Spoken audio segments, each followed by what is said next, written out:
So in the Bible, prayer is mentioned 371 times in verses. Believe is mentioned 275 times. Love, 714 times. Giving, 2,162 times. Money and possessions, 2,350 times. More than giving, love, believe, and prayer. And also the parables of Jesus, 50% are about money and possessions. How we handle money and how we handle possessions is very important in the Bible. So this is something that we must teach our children, especially this time we're raising millennials, and millennials, as we know, have an entitlement mindset. So let's teach them how to handle money. Okay, first, what to teach your children? That God owns everything. We are managers, not owners. So Psalm 24:1, the earth is the Lord's and everything in it, the world and all who live in it. Okay, so clearly it says here, God owns everything. The money that we have comes from God. And once we understand this principle, our spending habits will change. Every spending decision becomes a spiritual decision. So we need to teach our children that every time they spend, this is a spiritual decision. Then we see that their habits will change also. We need to teach them good spending habits. Next, we need to teach them that we are to work hard, our children and us. What we teach our children also is related to modeling. So all of this also applies to us. 2 Thessalonians 3:10. For even when we were with you, we gave you this rule. The one who is unwilling to work shall not eat. Okay, so it's very clear. The one who doesn't work does not eat. So, bawal ang tamad. Why do we need to work hard? God expects us to work hard, and it gives glory to God when we work hard. Third, we are to learn contentment. Contentment with the money that we have, with the money that our children have. Yeah, 1 Timothy 6:6. But godliness with contentment is great gain. So the contentment here, the great gain here is peace. Once we learn contentment, we have peace. How do we be content? How are children, especially our children? They are at an age where gadgets, new toys, they compare what they have with others. Our children need to learn to be satisfied with what they have and accept that everything that they have is a blessing from God. God has meant that everything that they have is from Him and what He wants them to have at that particular moment in time. So do not compare. That's where discontentment comes from, actually. Next, we are to be faithful in tithing. So what is tithing? It is giving 10% of what we have to the church. Malachi 3:10, bring the whole tithe into the storehouse, that there may be food in my house. Test me in this, says the Lord Almighty, and see if I will not throw open the floodgates of heaven and pour out so much blessing that there will not be room enough to store it.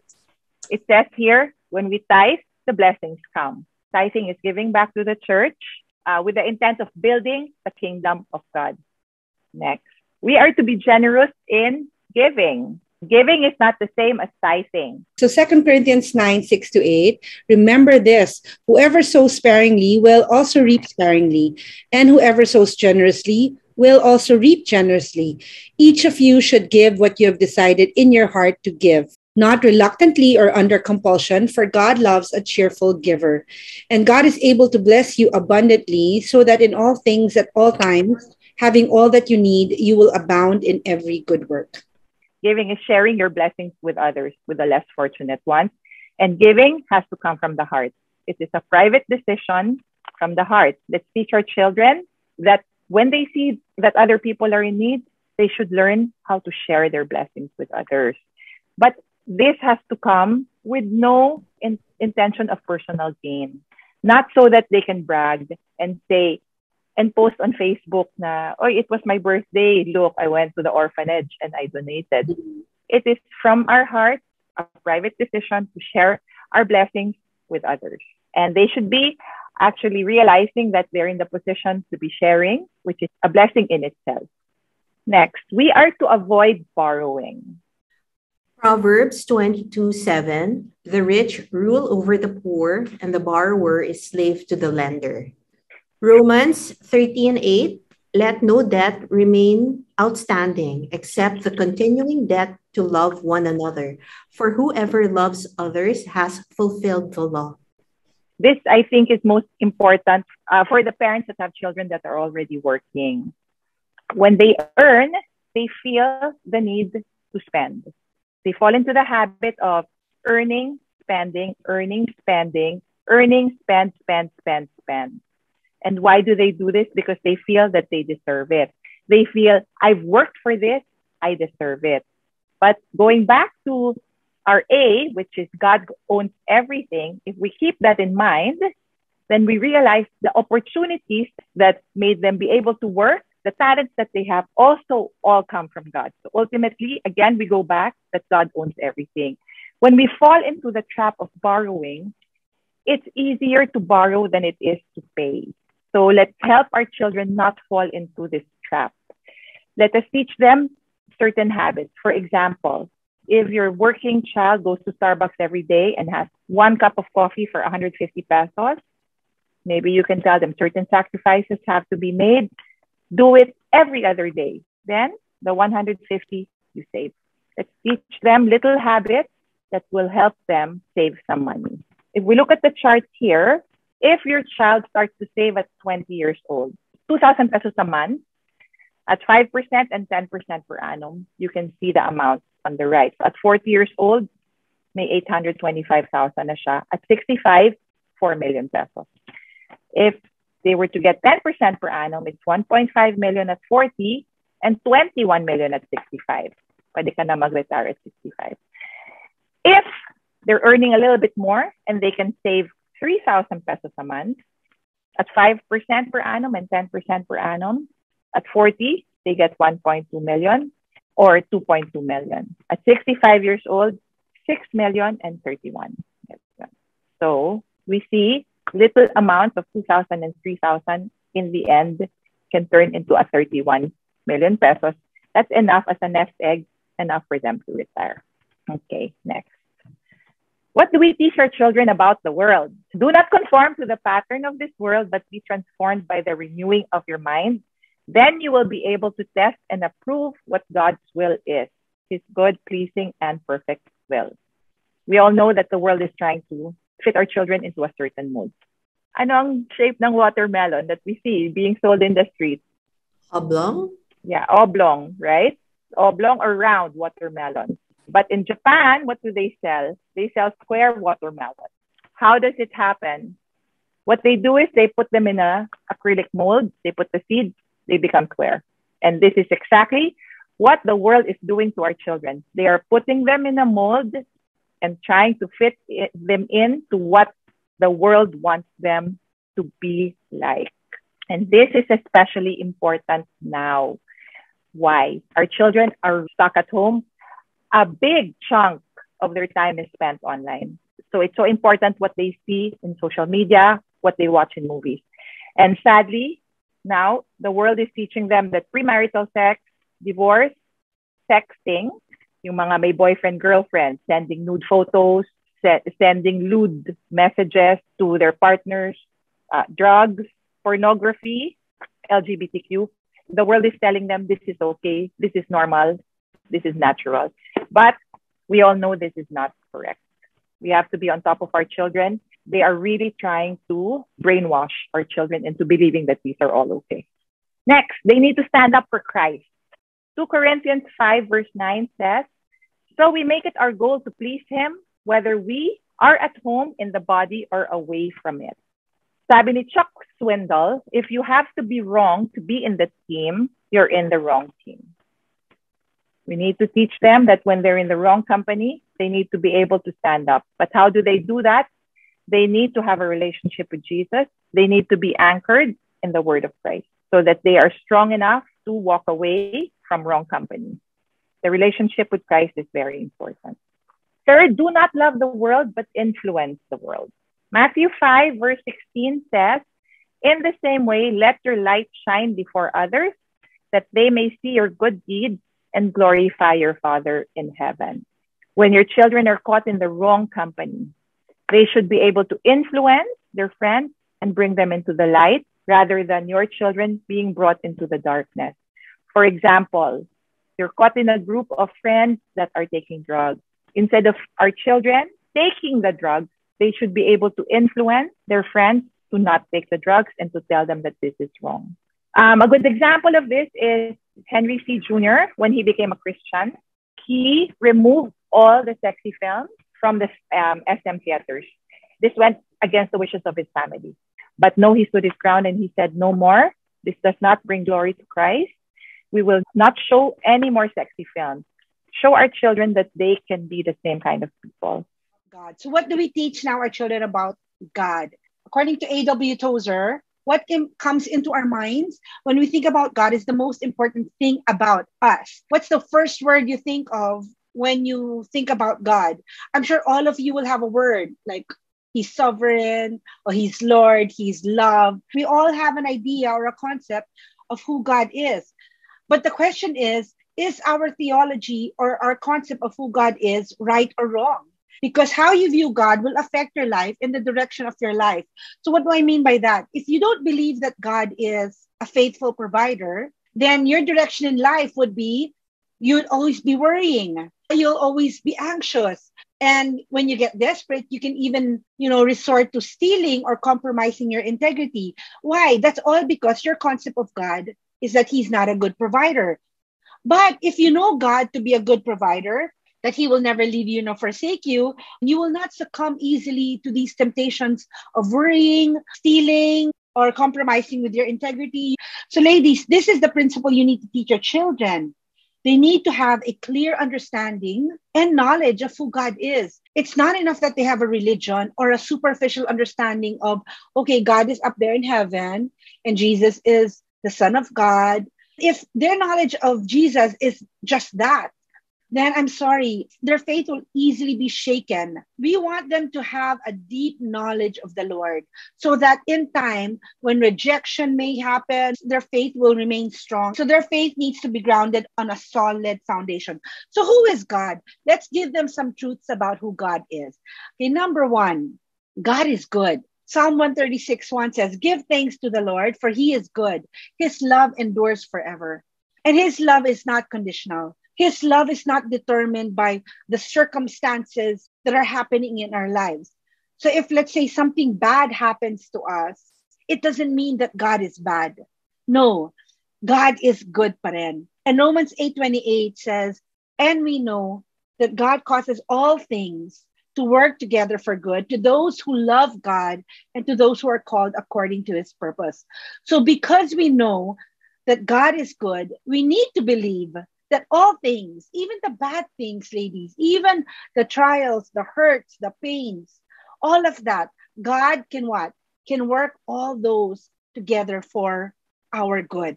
I remember Pastor Peter, he once shared how devastated he was when his daughter was raped by multiple men. He admitted that there was a time where he almost threw in the towel. He just wanted to stop serving. Like, Lord, why? Why would you allow this to happen to my daughter when I've been serving you? But then, because of Pastor Peter's deep knowledge of who God is, he went back to this verse and he said, no, God is good. This is what I know of Him. And because He is good, I trust that He will work all things together for the good of my daughter. That even this rape incident in the life of my daughter, God can make it turn out for her good. And so for those of you who know Joy, the daughter of Pastor Peter, you all see that she is a living testimony of God's faithfulness. That many people, when they know of her life story, they realize that there is hope in brokenness. That people who are broken, that have had a bad past, people who have experienced situations like hers, where, you want to give up, just rebel against God and question Him, God can actually put hope in the life of someone like her. So what the devil meant for bad, God can turn it for good. Why is that? Because God is good. Number two, God is omniscient.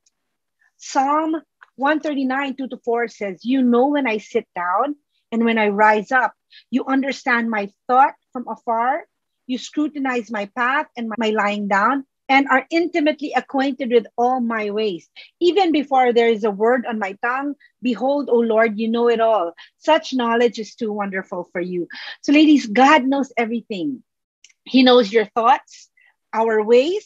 He knows the words that we intend to say, even before we say it. He knows everything, ladies, even our secret sins, even our thoughts, the sins that we think no one else will know because no one else can see. You know what? God knows and God sees. He knows it all. And Psalm 139:16 says, your eyes have seen my unformed substance. And in your book were all written the days that were ordained for me.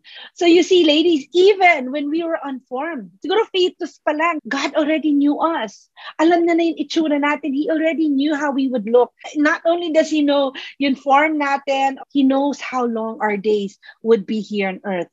Diba sabi niya, in your book were all written the days that were ordained for me. Nothing can stop the plans of God in the life of a person. If it is her time or if it is his time, then it is his time. Why? Because you know what? Even before we were formed, meron ng petsa ang tombstone natin. You know, we already have a set number of days laid out for us. So let your children understand. You know, they can lock the door, watch pornography, probably think walang makaalam, but you know what? Tell them that God sees everything.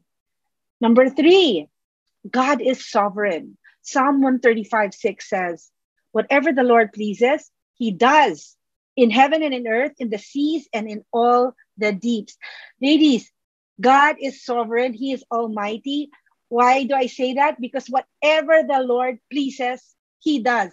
Kung yan ang gusto niyang gawin, nothing can stop Him. It will be done. And Luke 1:37 says, for nothing is impossible with God.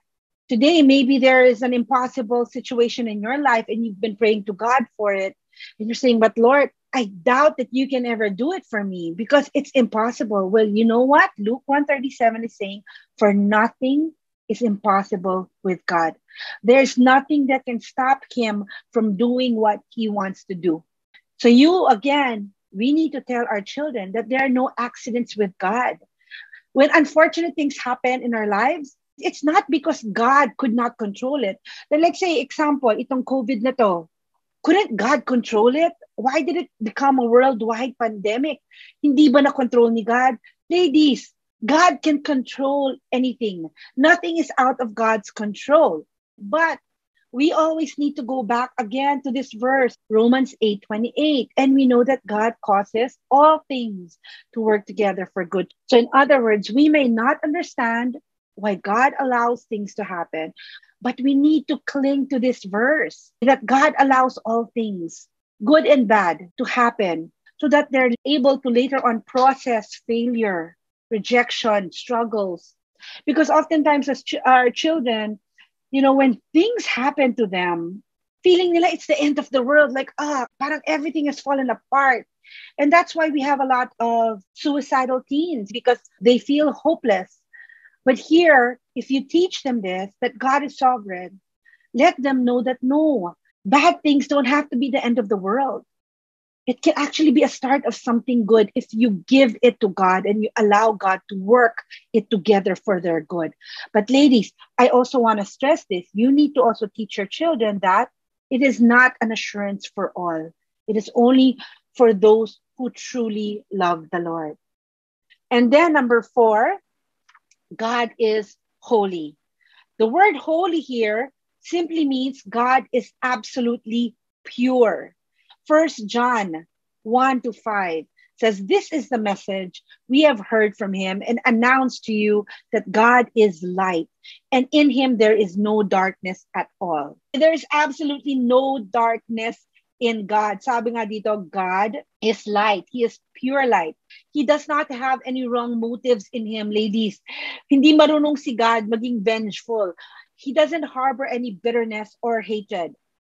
Once we repent and we say, Lord, I'm sorry for my sins, He is faithful to forgive.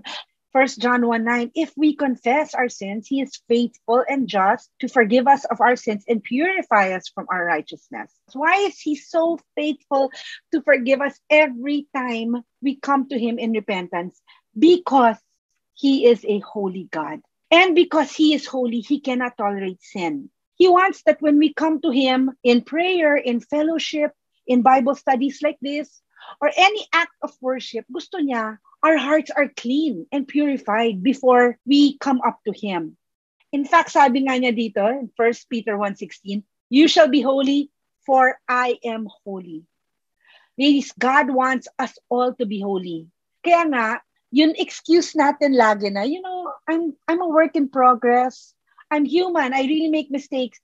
In reality, ladies, God doesn't like that. He does not approve of such reasoning. He desires that we strive to be holy. In fact, sabi niya sa Matthew 5:48, be perfect. Therefore, as your heavenly Father is perfect. So God not only commands us to be holy, he commands us to be perfect. That's how high the standards God has for us, his children.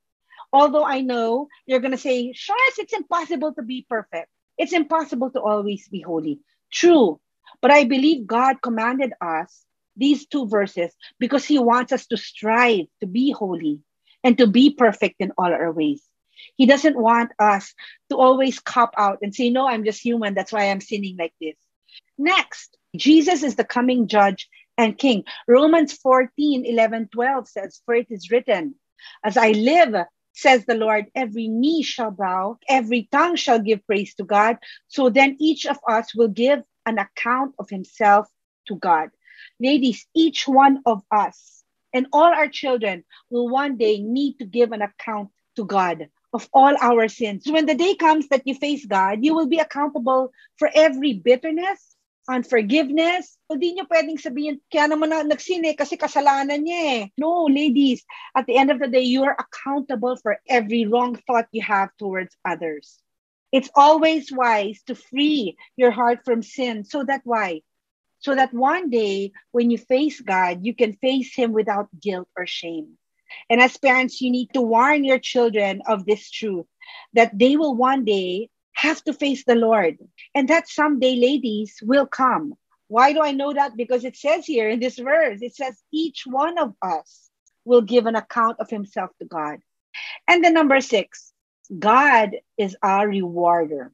Hebrews 11:6 says, and without faith, it is impossible to please him, for he who comes to God must believe that he is and that he is a rewarder of those who seek him. So your children need to believe that God is a rewarder when they seek him. The question is, are his rewards always what we want him to give us? No, absolutely not. You know why? Because not everything we want is good for us. And God only wants to give us everything that is good for us. And believe me, ladies, not everything your children want is good for them. In fact, majority of what they want will not be good for them, right? When they learn to seek God, like call on him first, ask him for his plans for their life, for his direction in their life, then slowly their hearts will desire and align to his desire for them. And when that happens, ladies, God says he will reward them because they sought him. Matthew 6:33 says, seek first the kingdom of God and his righteousness, and all these things will be handed to you. So again, make God first in your life. In and of ourselves, we can never achieve that. So it shows us that we really need a savior. Even yung perfect love, it's only possible because Jesus has done everything for us. So when we receive Jesus into our lives, it is his righteousness that God sees when he sees us. So including yung perfection, it's only because of Jesus. Okay. Not of our own. We can never achieve. We can't do anything without Jesus. Even to love him the way he ought to be loved, we are unable to do that because of our sinful nature. Technically, our hearts tend to love ourselves more than anything and everything, even more than God. So it's only through God that we have the grace to love him the way he ought to be loved. And then we need to now explain to them why you believe what you believe. Because, ladies, there may come a time when your children will question their faith, right? And I'm sure some of you have already had children who have done that. They've questioned their faith. They've asked you questions like, Mom, is God real? Why do I have to believe in Jesus? Is he truly everything that he says he is? And you can't continue only just saying, well, the Bible says so. Okay, anak? So maniwala ka na lang. What if they say, how am I supposed to be sure that the Bible is real? So those questions might come to mind. So you need to know for yourselves why you believe what you believe. Why do you believe that God is God? Why do you even trust the Bible? So number one reason why we know that the Bible is infallible, meaning it's true, it's accurate, is because of archaeology. Dr. Clifford Wilson, former director of the Australian Institute of Archaeology, he says, I know of no finding in archaeology that's been properly confirmed, which is in opposition to the scriptures. The Bible is the most accurate history textbook the world has ever seen.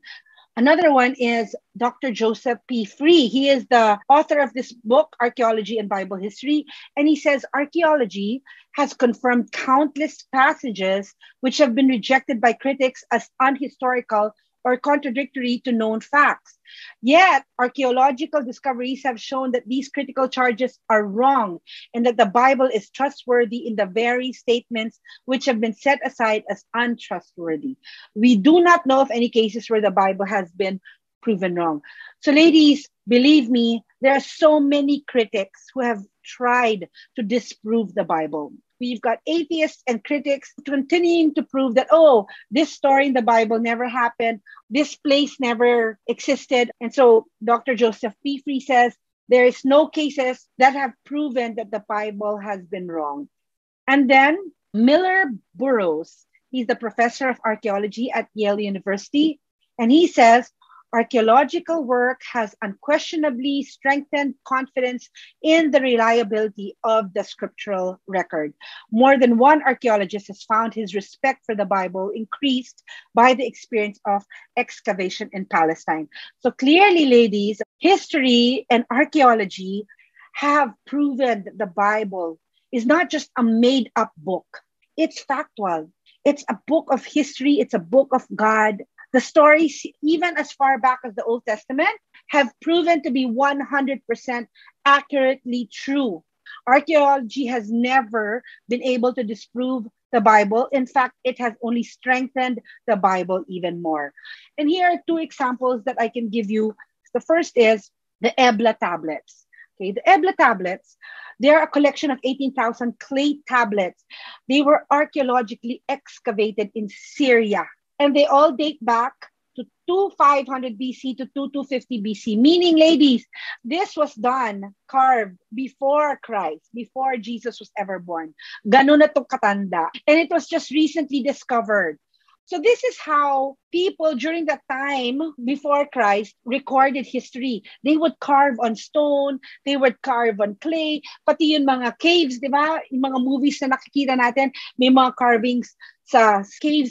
Ganon sila because they didn't naman have computers, notebooks like we have today. So what they did was they carved things in order to preserve their history. One particular story in the Bible that many critics still today try to disprove the story of Sodom and Gomorrah. For those of you who know the story, Sodom and Gomorrah, they were evil cities that eventually God destroyed. So these critics were saying there is no such cities as Sodom and Gomorrah. And if they're able to prove that, then that means that the Bible is not 100% accurately true. Bola-bola lang yung sinasabi ng Bible. Hindi naman totoo yung mga stories dyan. But when these Ebla tablets were discovered, they were so shocked because in these Ebla tablets, the cities of Sodom and Gomorrah were repeatedly mentioned. In fact, in Genesis 14:8, sabi dito, then the kings of Sodom, the kings of Gomorrah, the king of Admah, the king of Zeboim, and the king of Bela, which is Zor, marched out and drew up their battle lines in the valley of Siddim. Why do I mention this? Because these exact cities in this order were actually mentioned here in the Ebla tablets. Kasi itong cities pala na to, these were trade routes during that time. So if you wanted to do trade, you had to go through these cities in that order. So you see how accurate, ladies, the Bible is. The Bible coincides with history. They don't contradict each other. Another thing that was mentioned here in the Ebla tablets were the names of some very prominent characters of the Bible. Because the tablets were in Sumerian script, yung spelling niya for Esau was Esau. Okay, so Esau, David, Saul, Ishmael. All these characters were mentioned in the Ebla tablets. Another example of archaeology is the Dead Sea Scrolls.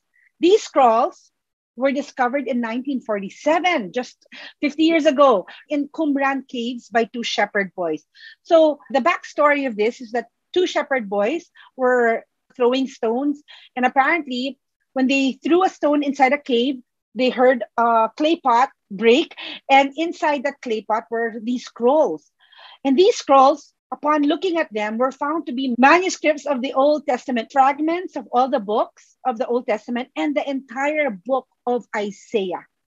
They were all dated back to 200 BC or 68 to 68 AD. So ladies, again, this was before Christ and a little bit over after Christ. So these were old manuscripts. Now, some of you at this point may be lost. Charles, what are manuscripts? Ano ba to? Just so you know, manuscripts are literally handwritten copies of the original book of Isaiah, the original book of Exodus. May mga what we call Jewish scribes. What they do is they literally handwrite and copy each and every word and put them in papyrus scrolls.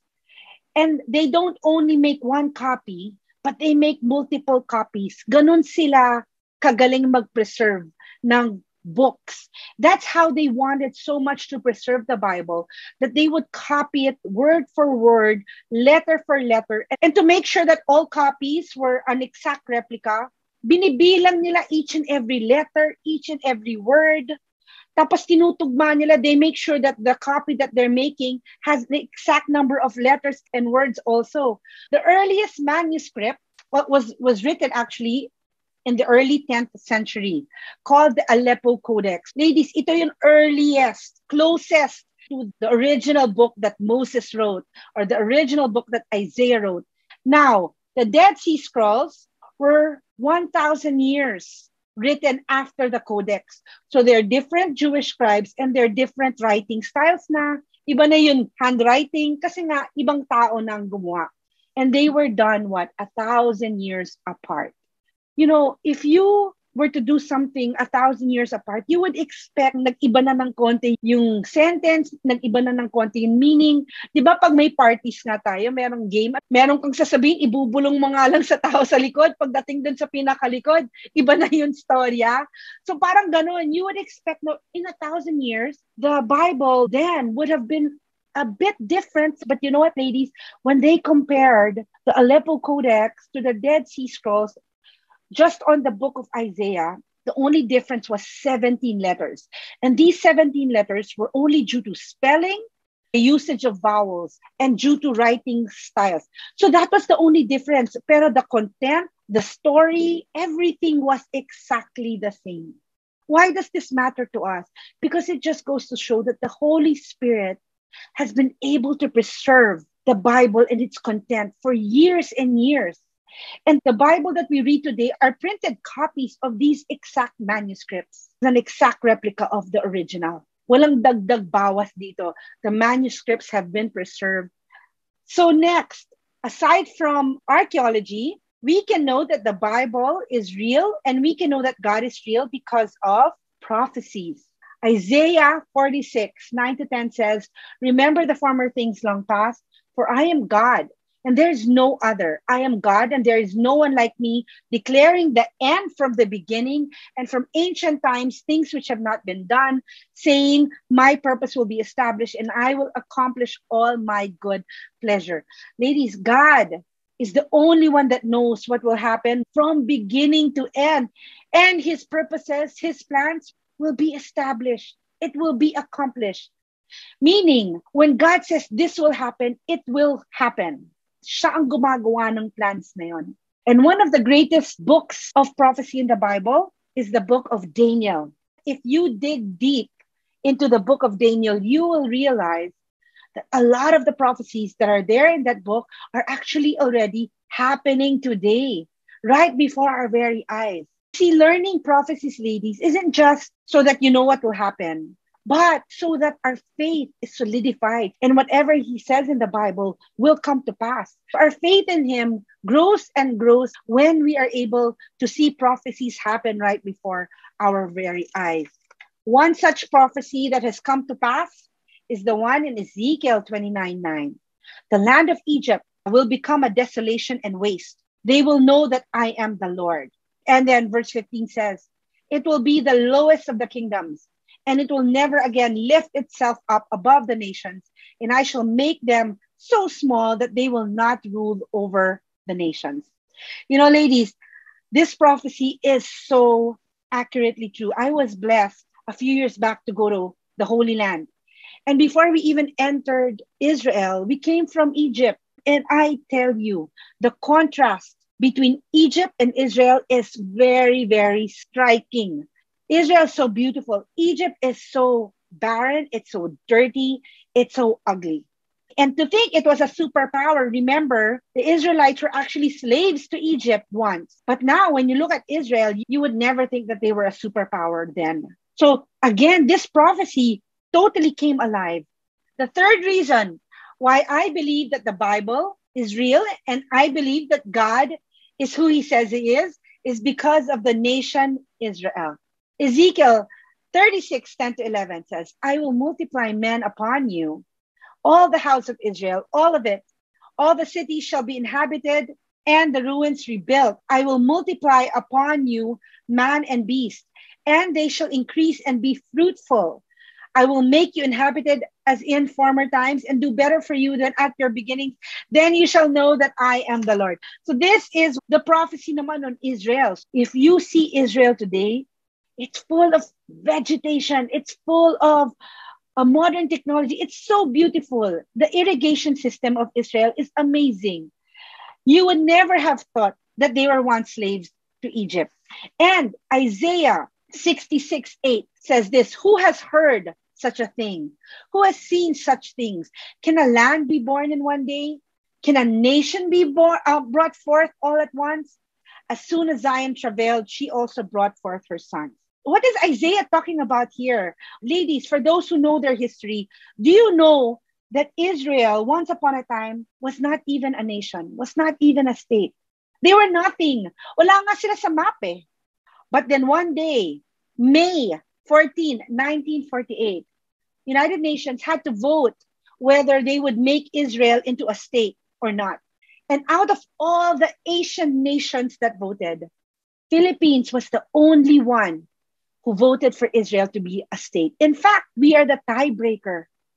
And thanks to President Manuel Rojas, who instructed Carlos P. Romulo to make that tie-breaking vote.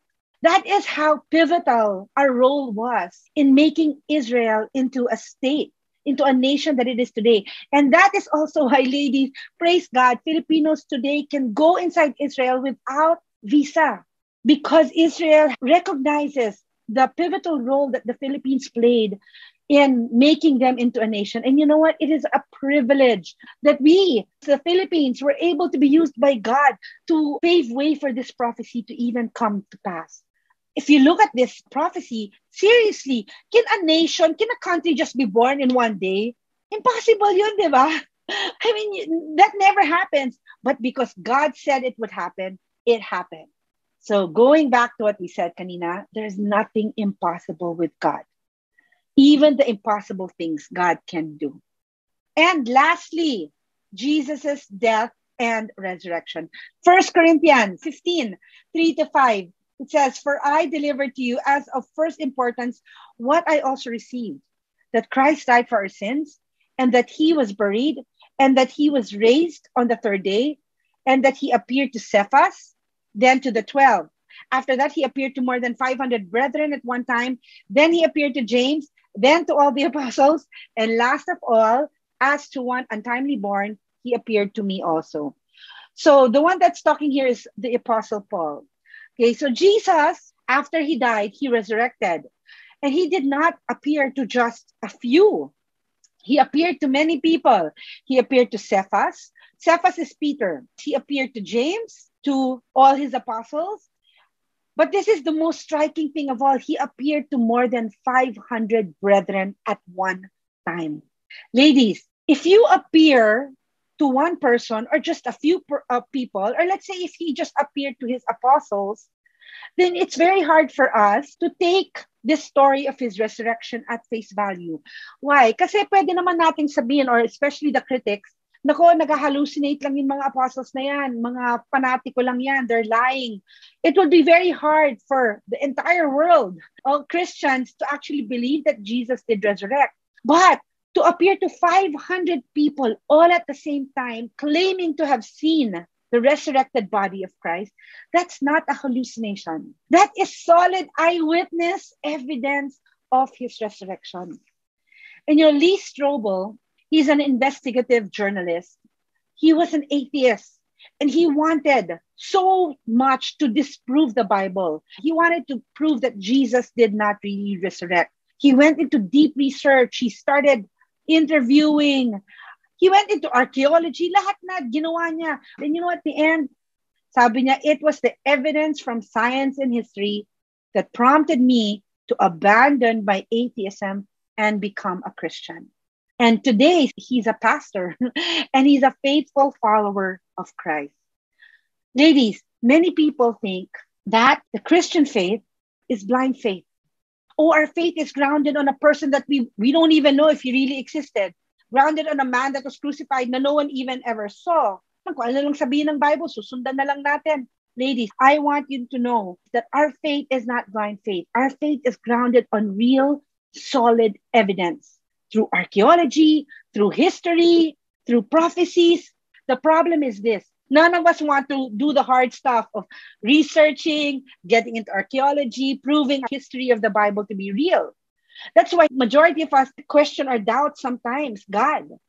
But many Bible scholars have done their part and dug into research. And at the end, there is no critic that has ever disproved the truths of the Bible. Not one. And we've heard of many atheists today who have come to the knowledge of the Lord, who have turned their lives to God. You can boldly tell your children now why you believe what you believe. Everything in this book is 100% accurately proven to be true. Sir Lionel Luckhoo, the Guinness Book of Records, World Records, says he's the most successful attorney in the world, with 245 consecutive murder acquittals. In fact, he still holds this title till today. He has never lost a case. We're dealing with a man that is highly intelligent, very tough. He's not a pushover. Someone challenged him. Why don't you search about the Bible and see if it's real? And at the end, ito ang sinabi niya. I say unequivocally that the evidence for the resurrection of Jesus Christ is so overwhelming that it compels acceptance by proof, which leaves absolutely no room for doubt. Just so you understand, ano bang ibig sabihin ng unequivocally? It means undisputably, undeniably, unmistakably, crystal clear, no doubt. So he's saying there is absolutely no doubt that the resurrection happened.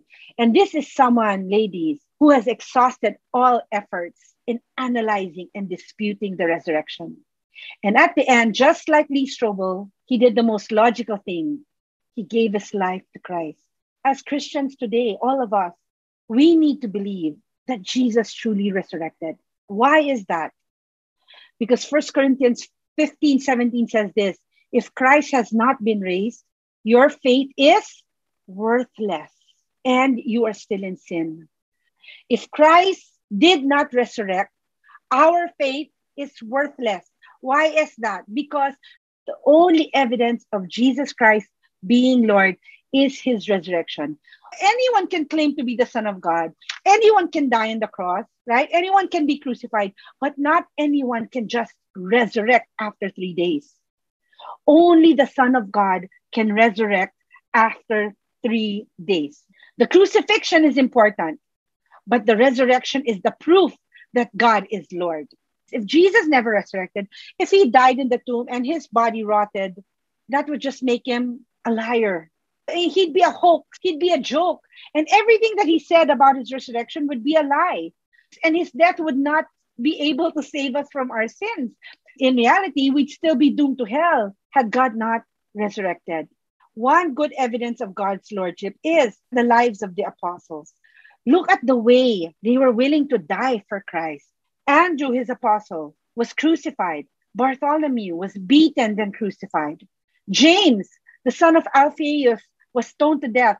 James, the son of Zebedee, was beheaded. Judas, not Iscariot, was stoned to death. Matthew, he was speared to death. Peter, he was crucified upside down. Philip, he was crucified. Simon was crucified.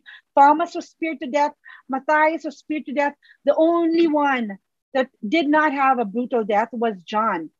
But it does not mean that he did not suffer for Christ. No. It was said that at one point he was put in a basin and boiled. So he also suffered for God.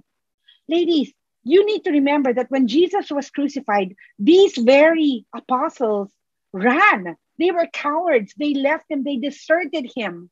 So why were they willing all of a sudden to die like this for God? Because they saw his resurrected body. Ladies, this is the question I'm going to ask you. Would you die for a hoax? Of course not. Why would you do that, right? You will only die for someone you know for certain is what he says he is. And that's exactly why the apostles died for Christ. They knew he was everything he said he was.